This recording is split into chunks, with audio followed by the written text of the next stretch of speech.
বন্ধুরা, শুভ সন্ধ্যা। The Bengal TV চ্যানেলে আপনাদের সবাইকে স্বাগত। ভারত বাংলাদেশের সম্পর্ক যে তিক্ততায় চলে গিয়েছিল, সেখান থেকে এই মুহূর্তে দাঁড়িয়ে ভারত তো প্রথম থেকেই চাইছিল তিক্ততা সরিয়ে রেখে ভারত বাংলাদেশ সম্পর্ক আরও ভালো হোক, সম্পর্কের উন্নতি হোক। বাংলাদেশ বেশ কিছু সমস্যায় ছিল, তবে এই মুহূর্তে দাঁড়িয়ে নতুন একটা আপডেট আসছে, সেটা হচ্ছে গিয়ে এবার বাংলাদেশের প্রধানমন্ত্রী তারেক রহমান সম্ভবত আগামী সপ্তাহে ভারতে পা রাখতে চলেছে এবং দ্বিপাক্ষিক একটা মিটিং আমাদের ভারতের প্রধানমন্ত্রী নরেন্দ্র মোদীর সঙ্গে তিনি করতে চলেছেন। যদিও প্রধানমন্ত্রীর দপ্তর থেকে অফিসিয়ালি দুই দেশেরই না বলা হলেও আনঅফিসিয়ালি খবর পাওয়া গেছে 20 থেকে 25 আগস্টের মধ্যে এই দিনগুলোর একটি দিনে নির্ধারিত করতে বলা হয়েছে এই দ্বিপাক্ষিক বৈঠক। এর আগে ভারতের তরফ থেকে বিমস্টেকের চেয়ারম্যান হিসাবে জনাব তারেক রহমানকে ভারতে আহ্বান জানানো হয়েছিল, কিন্তু তিনি আসার জন্য সম্মতি জানায়নি, কারণ সেই সময় ব্রিক্স সম্মেলন ভারতে কিন্তু হওয়ার কথা। আর ব্রিক্সের এই সম্মেলনগুলোতে যেহেতু বাংলাদেশ প্রতিনিধিত্ব করে না ব্রিক্সে, তাই এলেও ভারতের প্রধানমন্ত্রীর সঙ্গে ওই সাইড বৈঠক হলেও হতে পারত, কিন্তু আসলে যে চুক্তিগুলো আগামী দিনে বাংলাদেশ করতে চায় বা ভারত চায় বাংলাদেশের সঙ্গে দ্বিপাক্ষিক সমঝোতা, সেই বিষয়গুলো নিয়ে সেরকম আলোচনা হবে না। এই কথা মাথায় রেখেই কিন্তু একেবারে ওই ব্রিক্সের আগে বাংলাদেশ চাইছে যে সম্পূর্ণরূপে একটা আলাদা দ্বিপাক্ষিক বৈঠক হোক এবং সেখানে অনেক কিছু ইস্যু উঠে আসবে, যেমন গঙ্গার জল চুক্তি, তিস্তার জল চুক্তি ছাড়াও আরও অনেক কিছু। যেরকম তারা লোডশেডিংয়ে এই মুহূর্তে নিমজ্জিত হয়েছে বাংলাদেশ, ডিজেল পেট্রোল নেই, সেই ডিজেল পেট্রোল ভারতের থেকে চাইতে পারে এবং একটা চুক্তি হতে পারে। ভারতও চাইছে চলো আসো, তোমরা এত বেশি চীন পাকিস্তানের পিছনে না দৌড়ে ভারতের থেকে নাও, কিন্তু ভারতের সঙ্গে সম্পর্কটা ঠিকঠাক রাখো, সেটা ছাড়া তোমাদের কিন্তু সমস্যায় তোমরাই পড়বে। এটা ভারত অনেক দিন ধরে বুঝিয়েছে। এখন যদি সুবুদ্ধি হয় তাহলে বাংলাদেশের ভালো। তবে বেশ কিছু জটিলতা দেখা যাচ্ছে এই সফর ঘিরেও। কেন বলুন তো? এক তো শেখ হাসিনা কয়েকদিন আগেই বলেছেন তিনি ডিসেম্বরে ফিরতে চলেছেন বাংলাদেশ, আর তিনি মানে শেখ হাসিনা যে বক্তব্যগুলো রেখেছিলেন সেই বক্তব্য শুনে বাংলাদেশের এই মুহূর্তের যে সরকার তারা তো বেশ রেগে খোঁচেকাই। তারা বলেছে যে ভারতে বসে এই ধরনের রাজনৈতিক বক্তৃতা তিনি যে দিচ্ছেন, এতে ভারত কতটা সম্মতি জানাচ্ছে। ভারতের কেন্দ্রীয় সরকার জানিয়ে দিয়েছে যে শেখ হাসিনা ভারতের অতিথি এবং আমাদের দেশে বাকস্বাধীনতা আছে, তাই উনি কি বলেছেন সম্পূর্ণ ওনার ব্যক্তিগত ব্যাপার। তবে কিছু বিষয় আছে যেগুলোতে আমরা শেখ হাসিনার যে বক্তব্য তাকে সমর্থন জানাচ্ছি না। সেখানেই কিন্তু তারেক রহমান ভাবছেন যে তাহলে হয়তো ভারতের সঙ্গে হতে পারে আগামী দিনে দ্বিপাক্ষিক বৈঠক, এবং সেই দ্বিপাক্ষিক বৈঠক হতে চলেছে 9-20 থেকে 21, 9-21 থেকে 22, সম্ভবত 21 থেকে 22 এই তারিখটা ফাইনাল হতে চলেছে। সেরকমই কিন্তু দিল্লিতে আয়োজন শুরু হয়ে গেছে। এই বৈঠকের আরও দুটো যে দিক উঠে আসছে, এক তো শেখ হাসিনাকে কি ফেরত পাঠাবে ভারত, মানে ফেরত পাঠাবে বলতে বাংলাদেশ সরকারের হাতে তুলে দেবে তার বিচারের জন্য। এখানে জানিয়ে রাখি যে ভারত এখানে কখনোই রাজি হবে না। শেখ হাসিনার যে ফেরার ব্যাপারটা সেটা হয়তো ডিলে হয়ে যেতে পারে, স্বতঃস্ফূর্তভাবে যে ফেরা বাংলাদেশে পা রাখা, কারণ তার পরেই বাংলাদেশ নড়ে চড়ে বসেছে। কারণ বাংলাদেশ বুঝে গেছে শেখ হাসিনা যখন নিজে থেকে বলছে দেশে ফিরবে, তার মানে তার পিছনে ভারত, আমেরিকা, চায়না এদের তো হাত রয়েছে।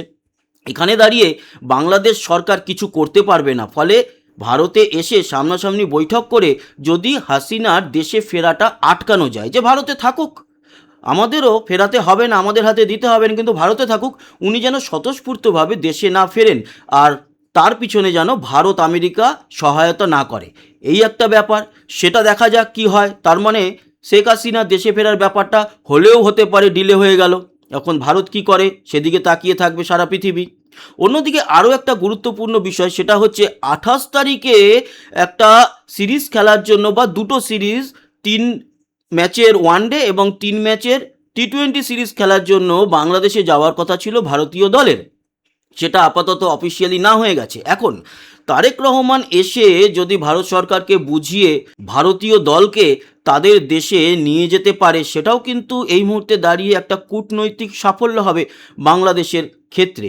আমাদের সরকার কতটা সহায়তা করবে বা দেবেন কি না পারমিশন, সেটা তো আমাদের কেন্দ্রীয় সরকারের উপরে। তবে এই বিষয়েও আলোচনা হবে, আর যদি ক্লিয়ারেন্স পেয়ে যায় তাহলে কিন্তু ভারত বাংলাদেশ সফরটা হলেও হতে পারে, এরকমটাই আশার আলো একটা ক্রিকেট প্রেমীরা, বিশেষ করে বাংলাদেশের, তারা কিন্তু দেখতে পাচ্ছে। কারণ ভারতীয় মানুষজন সেরকমভাবে যে বাংলাদেশে খেলতে যাবে ভারত, তার জন্য অতটা উৎসাহিত নয়, এটা খুবই সত্যি কথা। ভারত বেশি উৎসাহী থাকবে বা থাকে অস্ট্রেলিয়ায় খেলতে গেলে, ইংল্যান্ডে খেলতে গেলে, নিউজিল্যান্ডে খেলতে গেলে, দক্ষিণ আফ্রিকায় খেলতে গেলে।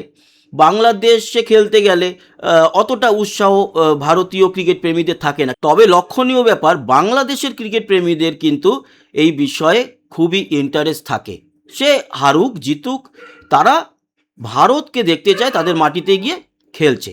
সেই দ্বিপাক্ষিক সিরিজটার সম্ভাবনা কিন্তু খানিকটা হলেও দেখা যাচ্ছে এই বৈঠকের দিকে তাকিয়ে। আমরাও দেখব কি হয়। আমরা চাই যে দু দেশের সম্পর্ক ভালো হোক। এই মুহূর্তেও যেটা খবর, তাতে প্রতিদিন ঢাকাসহ পুরো বাংলাদেশে 12 ঘন্টা 13 ঘন্টা, কোথাও কোথাও 17-18 ঘন্টা লোডশেডিং, তার মধ্যে ডিজেল নেই। গতকাল কালের কণ্ঠ একটা খবর প্রকাশ করেছিল যে ভারত থেকে পাইপলাইনে প্রচুর প্রচুর লক্ষ লিটার ডিজেল নাকি পাঠানো হয়েছে। তো বাংলাদেশ চাইছে আমাদের কাছে ডিজেল, ভারতের কাছে। বাংলাদেশ না হলে কিন্তু তুমুল সমস্যায় পড়বে। এই মুহূর্তে দাঁড়িয়ে বাংলাদেশের অবস্থা খুব ভালো নয়, খুব ভালো বলাটাই ভুল, একেবারেই খারাপ। তো এই জায়গায় দাঁড়িয়ে বাংলাদেশের প্রধানমন্ত্রী জনাব তারেক রহমান যদি এই কাজটি করেন, ভারত সফরে আসেন, দ্বিপাক্ষিক বৈঠক করেন, হয়তো কিছু রাস্তা আলোচনার মাধ্যমে খুললেও খুলতে পারে। সেটা শেখ হাসিনার বিষয় হোক এবং সেটা দ্বিপাক্ষিক সিরিজ হোক। এছাড়া আগামী দিনে এই যে ডিজেল পেট্রোলের ব্যাপার, এগুলো বাংলাদেশের জনগণের কাছে ভালো। তবে একটা ব্যাপার আছে, তারেক রহমান যখনই বলবেন যে আমি আসছি, অফিসিয়ালি জানানো হবে, তার দেশেই তার বিরুদ্ধে নেমে না যায় আবার কিছু ভামরা। তার কারণ ওই জামায়াত, এনসিপি, এরা কখনোই চাইবে না ভারতের সঙ্গে সম্পর্ক বাংলাদেশের ভালো হোক। কারণ তারা এই যে হিংসা, ভারত বাংলাদেশের মধ্যে একটা দূরীকরণ করে রাখা, এই আগুনেই কিন্তু রুটি সেকে তাদের পেট চলে। ভারত বাংলাদেশের মধ্যে বন্ধুত্ব সম্পর্ক ভালো হলে, সব কিছু আদান প্রদান ঠিকঠাক হলে, এবং ভারত তোমার চোখে চোখ রেখে কথা বলবো, তারপরে আরও বলে না তোমার 7 সিস্টার কেটে নেব, এই সমস্ত কথাগুলো বলে ভারতের পতাকা মারিয়ে ভারতকে অপমান করে ওরা যে টিআরপিটা পায় বাংলাদেশে, ওদের যে পেট চলে, সংসার চলে, সেটা চলবে না ভারত বাংলাদেশের সম্পর্ক যদি ভালো হয়ে যায়।